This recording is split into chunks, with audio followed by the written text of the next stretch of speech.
எல்லோருக்கும் வணக்கம்.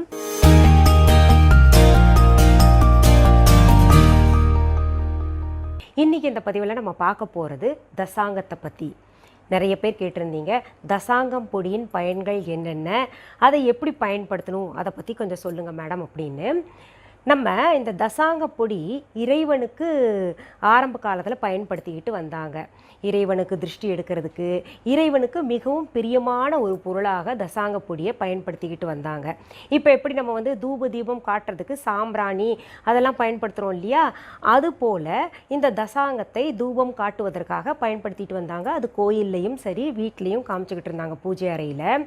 இந்த தசாங்கம் 10 வகையான நறுமண பொருள்களாலும் திருஷ்டியை எடுக்கக்கூடிய பொருள்களாலும் மூலிகைகளாலும் செய்யப்பட்டது. இந்த தஸ்ன்னா ஹிந்தியில் சமஸ்கிருதத்தில் 10 அப்படின்னு சொல்லுவாங்க. அதனால் தசாங்கம்னு சொல்லிட்டு தமிழ்லையும் பார்த்தீங்கன்னா தசாங்க பொடி அப்படின்னு சொல்கிறாங்க. 10 வகையான பொருள்கள் என்னென்னு பார்த்தீங்கன்னா, இந்த சாம்பிராணியில் பால் சாம்பிராணி சேர்ப்பாங்க இல்லையா, அது, அகில், அப்புறம் ஜவ்வாது, புனுகு, இது போன்ற நறுமண பொருள்கள். அது கூட மூலிகை மரத்தூளை சேர்த்து இந்த தசாங்க பொடியை தயார் பண்ணுறாங்க. இந்த தசாங்க பொடி ரொம்ப மணமாக இருக்கும். அதாவது இறை ஆகர்ஷண சக்தியை நம்ம வீட்டுக்குள்ளே ஏற்படுத்தணும். அந்த இறை சக்திக்குள்ளே ஒரு மனம் இருக்கும் இல்லையா, அதெல்லாம் நமக்கு வீட்டுக்குள்ளே வேணும்னா இந்த தசாங்க பொடியை தினமுமே நம்ம பயன்படுத்திக்கிட்டு வந்தோம்னா ரொம்ப ரொம்ப சிறப்பு. இது தவிர நமக்கு குழந்தைகளுக்கு திருஷ்டி எடுக்கணும்னா இந்த தசாங்க பொடியால் எடுத்தோம்னா திருஷ்டி நல்லா போகும் அப்படின்னு காலங்காலமாக ஐதீகமாக கொல்லப்பட்டு அது செஞ்சுக்கிட்டு வர்றாங்க. காரணம் என்னென்னா, அதில் மூலிகைகள் இருக்குது. அப்புறம் ஜவ்வாது, புணுகெல்லாம் பார்த்திங்கன்னா இயற்கையாக விளையக்கூடிய பொருள் இல்லையா, அதற்குன்னு ஒரு சக்தி இருக்குது. அதனால் தசாங்க பொடியால் நமக்கு திருஷ்டி எடுத்துக்கிட்டால் கூட ரொம்ப ரொம்ப சிறப்பு. இந்த தசாங்க பொடி நம்ம வீட்டில் ஏற்றுனாலே நல்ல பிராணசக்தி அந்த இடத்துல நம்ம சுற்றிலும் பரவி இருக்கிறத நம்ம உணரலாம். ஒரு தெய்வீகளை இப்போ நிறைய பேர் சொல்லிக்கிட்டு இருக்கீங்கல்ல, எங்களுக்கு பூஜை அறையில் போய் உட்காந்தாலே அந்த சாமி கும்பிடணும்னு தோண மாட்டேங்குது, ஆனால் போய் உட்காரோம், அந்த மாதிரி ஒரு நல்ல வைப்ரேஷன் எல்லாம் வரமாட்டேங்குது அப்படின்னு சொல்கிறீங்கள.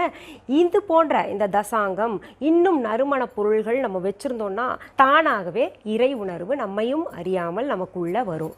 இந்த தசாங்க பொடியை வைத்து எப்படி திருஷ்டி எடுக்கணும் அப்படின்னு நீங்கள் கேட்டிங்கன்னா, நம்ம வீட்டில் யாராவது பெரியவங்க இருந்தாங்கன்னா நம்ம குடும்பத்தோடு உட்காந்து அவங்கக்கிட்ட இந்த தசாங்க பொடியை நம்ம சாம்பிராணி எப்படி பற்ற வைக்கிறோமோ அந்த மாதிரி பற்ற வச்சு நம்மளை சுற்றி திருஷ்டி எடுக்க சொல்லலாம்.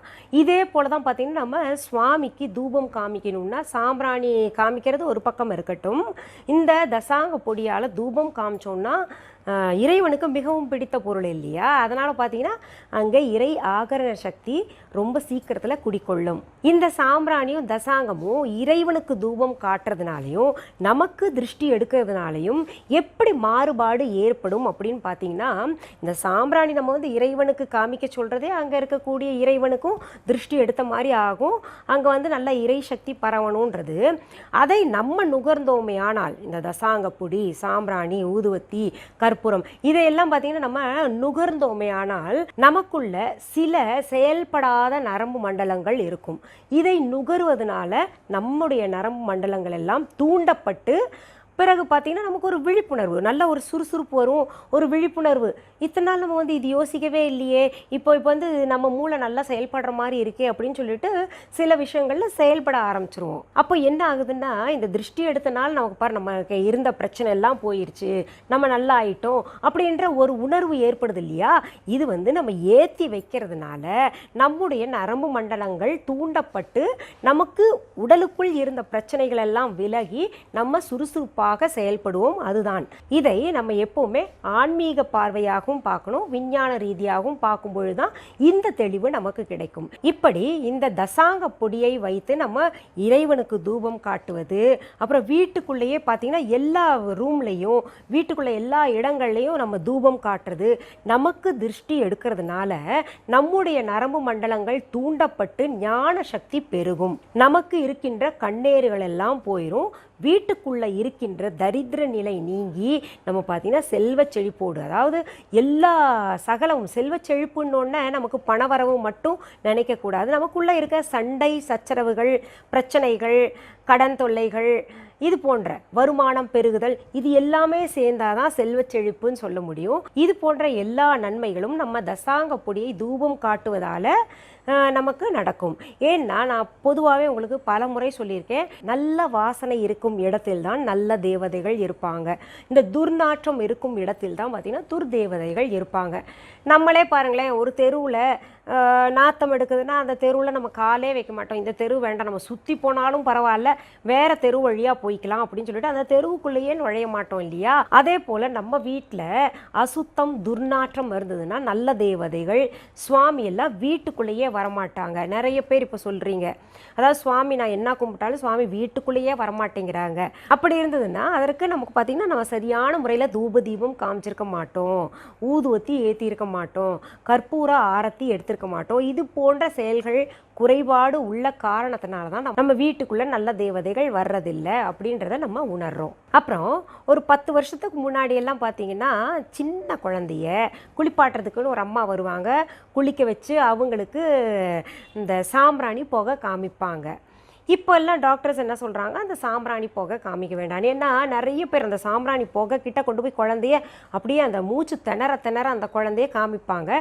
அதனால் மருத்துவர்கள் வேண்டான்னு சொல்லியிருப்பாங்க. அதற்கு பதிலாக நம்ம தசாங்கம் இருக்கு இல்லையா, அது கொஞ்சம் நெருப்பு பற்ற வச்சுட்டு, ஏன்னா அதில் ரொம்ப புகை சாம்பிராணி மாதிரி நிறைய பரவிட்டு வராது, கொஞ்சம் மைல்டாக வரும். அதை அந்த புகையில் குழந்தைங்களை காமிச்சோன்னா நமக்கு சளியும் பிடிக்காது. ஏன்னா மூலிகைகள் அதில் இருக்குது, சளியும் பிடிக்காது, திருஷ்டி போன மாதிரியும் இருக்கும், குழந்தைக்கு கொஞ்சம் அந்த சூடுபட்ட மாதிரியும் இருக்கும், நல்லா தூங்கி எழும் அந்த குழந்தை. இந்த தசாங்க பொடி சாம்பிராணி இருக்கு இல்லையா, அந்த காலத்தில் குழந்தைங்களுக்கு புகை காமிச்சிட்டு வந்திருக்காங்க குளிச்சுட்டு வந்தோடனே. இது பார்த்திங்கன்னா பெரியவங்க கூட நம்ம தலைக்கு குளிச்சுட்டு வந்தோன்னா வாரத்துக்கு 1 நாள் இல்லை 2 நாள் இந்த தசாங்க பொடி சாம்பிராணியை நம்ம தலைக்கு காமிக்கலாம். அது ரொம்ப நல்லது. இப்போ பார்த்திங்கன்னா நிறைய பேருக்கு சைனஸ் ப்ராப்ளம், இல்லை சளி சீக்கிரம் பிடிக்குது எங்களுக்கு தலைக்கு குளிச்சுட்டு வந்தோடனே அப்படின்னு நினைக்கிறீங்கல்ல, அவங்க எல்லாம் இந்த தசாங்க பொடி சாம்பிராணியை நம்ம தலைமுடிக்கு காமிக்கலாம். தலையில் அப்படியே குனிஞ்சுக்கிட்டு காமிப்பாங்க இல்லையா, அந்த மாதிரி காமிச்சுக்கலாம். சரி, இந்த தசாங்க பொடி நம்ம viha.online இருக்குது, அங்கே போய் நீங்கள் பார்க்கலாம். இப்போது தசாங்க பொடியை எப்படி ஏற்றணுன்றதை நான் காமிக்கிறேன் பாருங்கள். இப்போது நம்ம பாருங்கள், இந்த தசாங்கத்தை ஒரு குப்பி இருக்கும், கோல்டன் கலர் குப்பி இருக்குது, அதில் அடைச்சிக்கணும். இது பார்த்திங்கன்னா ஒரு மரூன் கலர் குப்பியும் வரும், கோல்டன் கலரும் வரும். நல்லா அழுத்தி அழுத்தி அதில் போட்டுக்கணும்.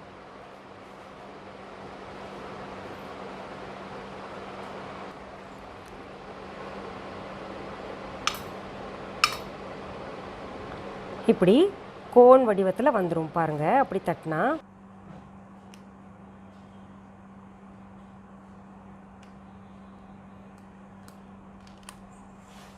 இப்படி பற்ற வச்சுக்கணும் பாருங்கள். பாருங்கள், இப்போ தானாக அணைஞ்சு புகை வர ஆரம்பிச்சிருச்சு. அதுலேருந்து ரொம்ப நல்ல நறுமணம் வரும். இந்த புகை நம்ம தலைக்கு குழந்தைங்க குளித்தோடனே அவங்களுக்கு காமிச்சோடனே ரொம்ப ரொம்ப நல்ல திருஷ்டியும் போகும். அதே சமயத்தில் தலை முழுக்க அவங்களுக்கு மனமாக இருக்கும், நல்ல ஆழ்ந்த தூக்கமும் வரும். இதை நம்ம பெரியவங்களும் பயன்படுத்திக்கலாம். இதைத்தான் நம்ம சுவாமிக்கு தூபம் காமிக்கலாம். வீடு முழுக்க தூபம் காமிச்சோன்னா திருஷ்டியெல்லாம் போயிடும். அதற்கு பின்னாடி நம்ம இப்படி மூடி வச்சுட்டா கூட போதும், அதுலேருந்து லேசாக புகை வந்துக்கிட்டே இருக்கும். இன்றைக்கி இந்த பதிவில் தசாங்கம் அதனுடைய பயன்கள் என்னென்னு பார்த்தோம். மீண்டும் அடுத்த பதிவில் வேறு ஒரு நல்ல தலைப்போடு உங்களை எல்லாம் சீக்கிரத்தில் சந்திக்கிறேன். அது வரைக்கும் நன்றி, வணக்கம். அன்பான வாடிக்கையாளர்களே, உங்கள் விஹா ஸ்டோரில் பூஜை பொருட்கள், சிலைகள், ராசிக்கற்கள், வாஸ்து பொருட்கள், விதைகள், பாரம்பரிய அரிசி வகைகள், சிறுதானியங்கள், ஆர்கானிக் பொருட்கள், மூலிகை எண்ணெய், மளிகை பொருட்கள், மரச்செக்கு எண்ணெய், மரப்பொருட்கள், வெள்ளி ஆபரணங்கள், கிஃப்ட் ஆர்டிகல்ஸ், காட்டன் மற்றும் பட்டு புடவைகள், காட்டன் சுடிதார்கள், பட்டு பாவாடை, குழந்தைகளுக்கான விளையாட்டு பொருட்கள், ஹை குவாலிட்டி இமிடேஷன் நகைகள், வீட்டு உபயோக பொருட்கள், ஜூட் பேக்ஸ், ஹேண்ட்மேட் சோப்ஸ், அழகு சாதன பொருட்கள், சிறுதானிய பிஸ்கெட்டுகள், ஹோம் அப்ளையன்சஸ், இன்னும் பற்பல பொருட்கள் விற்பனைக்குள்ளது. விஹா ப்ராடக்ட்களை நீங்கள் வாங்க விரும்பினால் அது எங்களுடைய viha.online வெப்சைட் மற்றும் சென்னை ராஜா அண்ணாமலைபுரத்தில் உள்ள எங்கள் விஹா ஸ்டோரில் மட்டுமே கிடைக்கும் என்பதை தெரிவித்துக் கொள்கிறோம். வேறு எந்த ஆன்லைன் வெப்சைட்களிலும் விஹா ப்ராடக்ட்கள் விற்பனைக்கு கிடையாது என்பதை நீங்கள் கவனத்தில் கொள்ள வேண்டும். எங்கள் விஹா ஸ்டோரின் விலாசத்தை கண்டறிய கூகுள் மேப்ஸில் விஹா ஸ்டோர் என்று டைப் செய்தால் வழியை கண்டறியலாம். www.viha.online வெப்சைட்டிலும் விஹா ஸ்டோரின் அட்ரஸ் உள்ளது.